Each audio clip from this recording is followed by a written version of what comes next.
دیکھو بھائیو، عالم چھوٹا ہو بڑا ہو یہ نہیں دیکھنا چاہیے. دیکھنا چاہیے کہ آپ کی ملاقات ہوئی تو آپ بتائیں لوگوں کو، تاکہ امت بن کر ہم چلیں، امت بن کر ہم چلیں. تو مفتی حنیف قریشی صاحب نے بڑی ماشاءاللہ محبت دی، یقین مانیں. مجھے بتائیں جن بزرگوں کے بارے میں آپ کلیم کر رہے ہیں انہوں نے قرآن کی کون سی تفسیر لکھی ہے؟ جی کون سی حدیث کا کتاب کا ترجمہ فارسی میں کر دیا؟ کچھ بھی نہیں. منہ ہٹ کے بیٹھ کے ایک یہ گلا ہو رہی ہے، اس نے ان کا دماغ ہی نہیں کیا ہوتا. دین کی خدمت تو یہ ہے نا. انجینئر فسادی صاحب کے بارے میں انہوں نے بات کی. انہوں نے کہا یار میری اس دفعہ کہ وہ فون پہ بات ہوئی ان سے، یہ بات حقیقت ہے. کہتے ہیں یار یہ بندہ جو نا، میں کہتا ہوں کہ علمی بات کرتا ہے مگر تم عوام تک تم جب لے کر پوچھو نا مولویوں کو، پوچھو نا مولویوں کو، آپ علماء کی تذلیل کرتے ہو. یہی کہتے ہیں نا، کہتے ہیں یار بندہ بے ادب ہے. تو یہ چڑھتا وہ شخص ہے جس کے مسلک کے خلاف بات ہوتی ہے. اور میں واللہ کسی کو جھیڑتا نہیں ہوں. جو وہ خود ہمیں کہانیاں کرایا کرتے تھے نا کہ یہ نہیں کرو گے تو یہ ہو جاؤ گے، تو میں کہتا ہوں اچھا ہم نے آپ ہی کی بات مان لی، اب آپ وہ ہوئے ہیں کہ نہیں وہی کر کے. تو یہ چھیڑنا ہے، یہ تو سر آپ کی ڈاکٹرائن کو انڈورس کرنا ہے کہ سر آپ سے ہی ہم نے سیکھا تھا کہ با خدا دیوانہ باش با محمد ہوشیار، کہ دیوانگی تو صرف اللہ کے لیے ہے، رسول اللہ کے لیے گستاخی کی تو بیڑے غرق ہو جائے گا. تو سر مجھے چشتی رسول اللہ اور اشرف علی رسول اللہ پہ بتائیں اب آپ کیا حکم لگاتے ہیں. اس پہ کہتے ہیں کہ میں چھیڑ رہا ہے. وہ چھیڑا تو انہوں نے جنہوں نے کلمے پڑھائے ہیں، میں نے کہا سے چھیڑا ہے؟ میں نے ان کو گن پوائنٹ پہ کہا کہ اپنے ناموں کے کلمے پڑھواؤ. مگر انہوں نے کہا جو علمی باتیں کرتا ہے میں اس سے متفق ہوں، مگر اپنی منواتا ہے.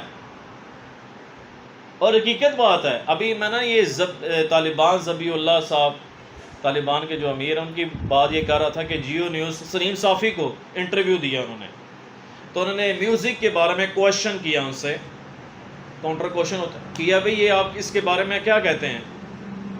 تو انہوں نے یہ کہا تھا کہ اسلام کے اصولوں کے مطابق ہم نے بات کرنی ہے. پہلے وہ اسلام کو لے کر آئے ہیں، پھر انہوں نے کہا امام ابو حنیفہ رحمۃ اللہ کی یہ رائے، اور یہ انجینئر فسادی کہہ رہا ہے کہ نہیں یہاں سے امت کو ہی آپ نے توڑ دی ہے. وہ اللہ کے بندے کیوں آؤٹ آف کانٹیکسٹ باتیں کرتے ہو، کیوں آپ جھوٹ بولتے ہیں؟ طالبان کے جو ذبیح اللہ صاحب ہیں، امیر صاحب، انہوں نے یہ بات ہی کلیئر کر دی ہے کہ اسلام کے اصول کے مطابق یہ ٹھیک نہیں ہے میوزک. پھر وہ امام ابو حنیفہ رحمۃ اللہ علیہ کی، کیونکہ ظاہر افغانستان میں تو حنفی ہیں، اور حنفی بیسیکلی نبی کریم صلی اللہ علیہ وسلم کو فالو کرتے ہیں اور ان کی اتباع کرتے ہیں.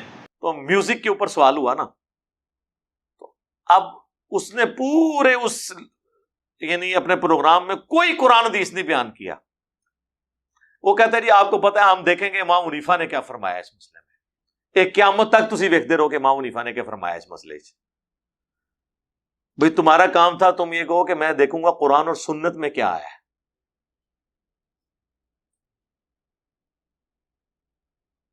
آپ نے پہلی بات کر کے امت کو توڑ دیا، اور یہ امت تو حضرت ابوبکر کے اوپر بھی نہیں جوڑ سکتی. شیعہ کا ان سے اختلاف ہے. جب حضرت ابوبکر پہ امت نہیں جوڑ سکتی ہے تو آپ امام حنیفہ پہ کیسے امت کو جوڑیں گے؟ آپ کو رسول اللہ کی بات کرنی چاہیے صلی اللہ علیہ وآلہ وسلم. اور نبی علیہ السلام کوئی ان اٹینڈڈ مسئلہ چھوڑ کے نہیں گئے. اور یہ یاد رکھیے گا، اگر کسی مسئلے کو نبی علیہ السلام نے ان اٹینڈڈ چھوڑا ہے اور بعد میں کسی امام نے اس معاملے میں رائے دی ہے تو وہ رائے سے زیادہ کچھ بھی نہیں ہے، وہ دین نہیں ہے. ہم اس کے مخالف بھی رائے آپ کو دکھا دیں گے.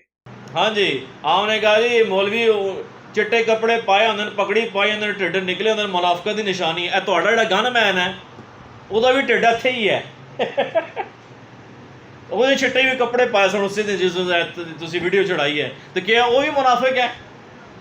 اور بخاری مسلم دور میں حدیث ہے سب سے بہتر زمانہ میرا، پھر صحابہ کا، پھر تابعین، پھر تبع تابعین. اس کے بعد جھوٹے لوگ پیدا ہوں گے، امانت میں خیانت کریں گے اور موٹاپے کو پسند کریں گے.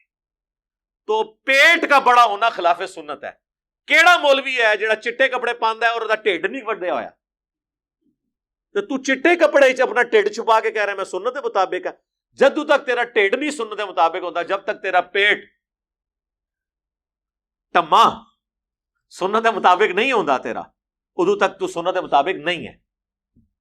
اتنے موٹے موٹے کرتے پہنے ہوتے ہیں، وہ جو بڑا سیٹر جو صوفہ ہے اس کے اندر بھی ایک طرف گوشت کا لوتھڑا ادھر لٹک رہا ہوتا ہے، ایک طرف ادھر لٹک رہا ہوتا ہے، اور سفید کپڑے کے اندر اور سنت میں سب کچھ چھپایا ہوا جی، اوپر پگڑی پہن کے، جی واہ سنت پگڑی اور کپڑے اس وقت ہوں گے جب تیرا پیٹ بھی سنت کے مطابق ہوگا، ورنہ آپ کہیں کہ ہمارے علماء سنت کے مطابق لباس پہنتے ہیں سوائے پیٹ کے، پیٹ ان کا جو ہے نا وہ توندے ان کی جو ہوتے ہیں منافقین اور کافروں والی ہوتی ہیں۔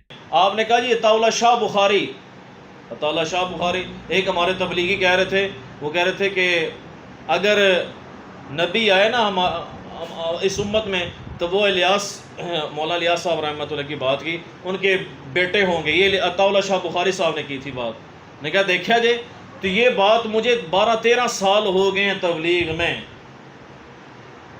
مجھے 12-13 سال ہو گئے تبلیغ میں، آج تک یہ بات نہیں کی انہوں نے۔ اور آگے لکھا ہے کہ بالفرض اگر اس امت میں کوئی نبی ہوتا تو فقہ حنفی کے مطابق عمل کرتا، یہ بھی لکھا ہے نال، فقہ حنفی میں سے ہوتا۔ وہ جو حضور نے فرمایا تھا نا اگر کوئی نبی ہوتا تو عمر ہوتا، وہ تو تھا حدیث میں، یہ حدیث کو تو مانتے ہی نہیں نا یہ ترمذی کی، وہ کہتے ہیں ان کے بعد ان کو چھوڑ دیں۔ تبلیغی جماعت والے بڑے بڑے بزرگوں سے بڑے مجمع میں یہ بات سنی ہے، وہ کہتے ہیں جی بزرگ عطا اللہ شاہ بخاری صاحب فرماتے تھے کہ اگر اس امت میں کوئی نبی ہوتا تو یوسف کاندلوی صاحب ہوتے ہیں جی، الیاس کاندلوی کا جو بیٹا تھا نا وہ تبلیغی جماعت کا دوسرا امیر۔ اگلے دن ایک کرنل صاحب آئے، وہ رائے ونڈ کے ساتھ بھی اٹیچ ہیں، کئی سالوں سے تبلیغی جماعت، کہتے ہیں میں کانپ اٹھا، میں جماعت میں نکلا ہوا تھا، میں باہر نکل کے پھر میں نے کمرے میں آ کے میں نے کہا باہر تو نکلنے سے اتنے کھلونا چاہیے تھا سی، کہتے نہیں وہ بہت بڑے حضرت آئے ہوئے تھے رائے ونڈ سے تو وہ تقریر کر رہے تھے۔ میں نے کہا یار کتنے بے شرم لوگ ہیں یہ بات کرتے ہیں، ان کو شرم بھی نہیں آتی یہ بات کرتے ہوئے، ان کی زبانوں کو لگام دینے والا بھی کوئی نہیں۔ پھر میں نے کہا ظاہر ہے کہ جب پچھلوں نے یار تھوڑا بہت چسکا لگایا ہے بوتل میں سے تو بعد والوں کو بھی تو ہے نا۔ اگر شیخ احمد سرندی کو یہ حق حاصل ہے کہ وہ یہ کہیں کہ اگر کوئی پیغمبر ہوتا تو فقہ حنفی سے ہوتا، تو اس کے بعد والا ایک حنفی اپنے ایک حنفی عالم کے بارے میں کہہ دے کہ شیخ احمد سرندی نے تو نام نہیں بتایا تھا، میں ایک سٹیپ اور آپ کو طے کرواتا ہوں، وہ یوسف کاندلوی صاحب تھے، انہوں کوئی حق حاصل نہیں ہے۔ بالکل ٹھیک فرمایا، ہاں فقہ حنفی کی روح سے صحیح فرمایا، بزرگوں کے حساب سے نہیں، نہ امام حنیفہ کے حساب سے۔ اس پورے معاملے میں امام حنیفہ کا کوئی لینا دینا نہیں ہے، ان کی طرف جھوٹ منسوب کیے میں۔